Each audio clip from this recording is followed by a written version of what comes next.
Ey молодец.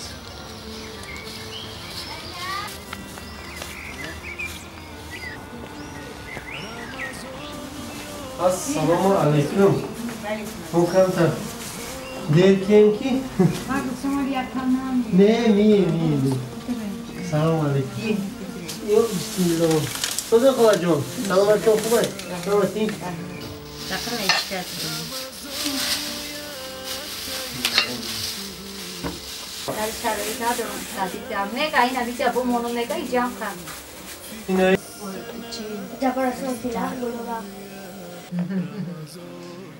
Kuşaydan çan solaydı. Çar. Bu çori. Ay. Ha solay. Ne mi dönüyor?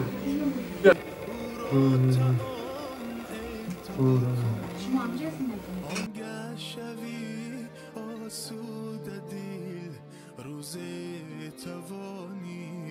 Tam kasali zo, kasali metali jo kayas var. Bu kısmı metali.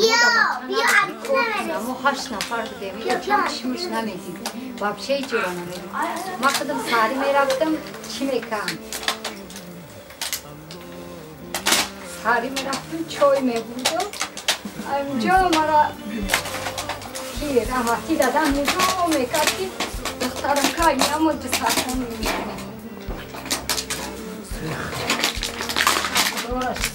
Hazır mı? Bak çat tosif çandira koydu. Bak tosif panca koydu. Bak kartı tırnak tabanı. Oxina doşte, kopşina doşte. Ma xadım bozor da kor mekadım. Ma kor malimu ba bozor ami umar ki savoti tezurای باید تو چی کنی؟ تو باید بخونی. ما گفتم اخ سواد منظورایی چی نداره مخونه دارم. رحمتی دادم و پوپچیوشم میگفتم سلفان میکشید و میبستم. موزا بعد ما بزرگ میرفتم. برق زدگی.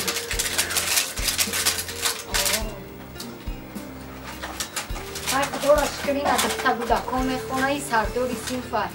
با فخر میکنم که بودکان میخونه. یک شب کو کسان شدون اولوش میکروب شد. نه دخترم خانه کیش زاگیان اخی بودکوی مرا کای جدن. همین لوش شد کو عمود ترسیدم بده همون مسام کرده. Assalam. Assalam. İmam. Yok kaşe bucu. Anam bu. Anam bu. Aslan. Sezin. Assalam. Suat mı? Suat. Yok bana bak.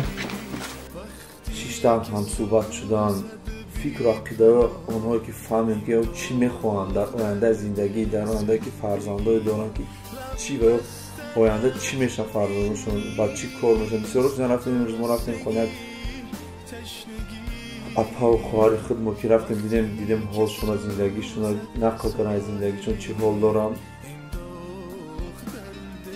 گفتن چیزی بود که گفتن چون آنشون دخترچه‌شون که صدیق رفته که صدیق قبولش نکرده اصلا چیز قبولش نکرده که از سببی که مبلغ که یا ندارن هم با قبول نکرده سه دو دخترچه و بچه‌ش در مکتب تحصیل میکنن که دخترچه‌ش سردار سینفان دخترچه‌ش با بابای 5 میخونن برای من یک فهمیدن در کار که ما با پول نباید یوری دیگری آوردن دادن میتونیم یک شما که بسیار شما شناسا بسیار داریم که اینم او دختره که صدیق نگرفتن ما میتونیم پیش همه آدما رفتن خود ما که ما میگیم در گردن خود گفتن که ما این دختر که صدیق مونن اون مبلغ همین صدیق هم صدیق شما خود میتین یک چیز به فکر خوبتر میشد مبلغ هم چیز خوب است که با آدما خیر میکنیم به آدم میکنیم برای هر محتاج دو نه که با یک شیشتن با افطار کردن نه تنها افطار بعد 3 روز پس روز رمضان هم تمام میشن نصیب انشالله این موی بزرگ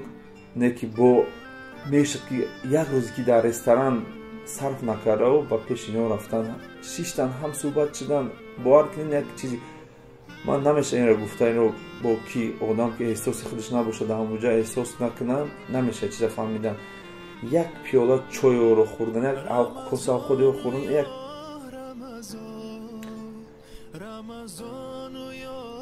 چیز خوب است برای من بیا یک جا شویم خانه در نام پس بکن سموسا پس بکن همه کاری نبود که همه شکدم تو پس دموی کرد خوش بیخوان سولای؟ من سال چه 3 روز وقت یکم ولی خود توادو این زندگی خودش هم میاد زندگی هم میاد پینگری ده خیلیدم انشاءالله بعد یک کدام سبب میشه در چیزی نگیره هر کس در به زندگی دیدن اکه هیچ کم نمیفهمه که چی آزارت رسونه مقصد تو اکه دام شده نه بی زینبی ته بی زینب مالدیز دوری سیم فایدوستم میخونه همین مکتب ده تره نشون کنجا هیچ تیرتوری ده سالی که نزدیک نیست اینه ای جایی که در اومدیم امروز ابرازوانی چی دیتسکی نمیزن کرد اونجا رفتن که اونجا قبول نکردیم های بقب شوخی ما خیلی نمونده ماما جون چی؟ اون نگی مرا بده اون نمیگیرم؟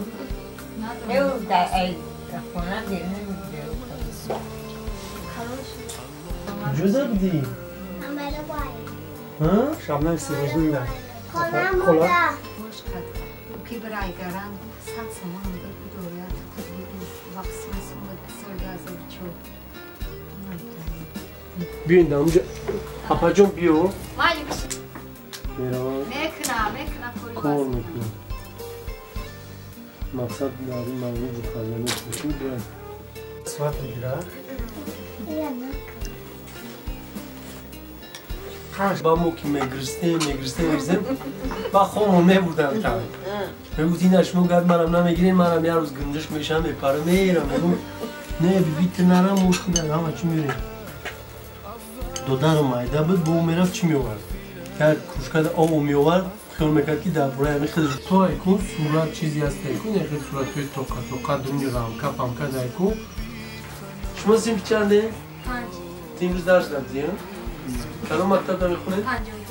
52 ماشاءالله های بهترین تربیه ای تربیه و بسته دروخی تربیه عمل کارو عمل خدمت این بس ما هم یک سایت یوتیوب دارم رستگاه چیزی که پلی کار میکنم ما می بیتی مردم ده تقسیم میکنیم برای ما من گفتم که روسان که بسیار مردم هست که در دلیل همیشه سایت یوتیوب هست کانال جو هست یه آدم ها بسیار هم میکنن نمیدونن ده آدرس ندارم اما مینیموم 300 تا آدرس داریم خودم رجیستراسیون خودم دادم بدونید که جمعه یا رفته گل یا چند بارم آدرسشون دارم با من گفتم که این کارا کنیم در خانه خودم باشین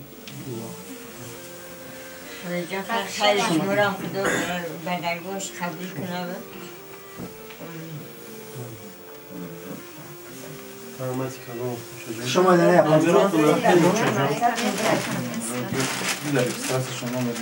من مود در رجیستر من فکر اومدم که همین چیزا من استفاده میکنم استفاده با کدام معنی که هر کسی که نامشون در تگ همین زیر ویدیو نوشتگی هستم برادرامو هر یک تاش میرن اپام و خوارم من نامشون همه را مینویسم بیایم یک کار کنیم که همین کارنگ استفاده شوه من استفاده را سرشویش ایما من سر کردم نه تنها که من خونه یا رفتم من دیگه نمیرم نه من میرم просто که شما این چیزا دوام تین همین دوامی که این دوام آخر نباشه اول داشته باشه آخر نه پگه یک برادر شما میبینم چیزا میگه که بیا منم رام خونه که اگر که یگون کس که یگون جا نداشته باشد ما یک رقم میمونیم با همین رقم زنگ زنیم شما آدرسو میتیم که میرین ما از 300 زیاد رقم هستیم که آدم محتاج هم چیزا نه تنها روین که خونه شونده برین روین شینین که چون هم صحبت چی میخوان آینده ممکن فرزندی همه آدم ممکن میپرسن که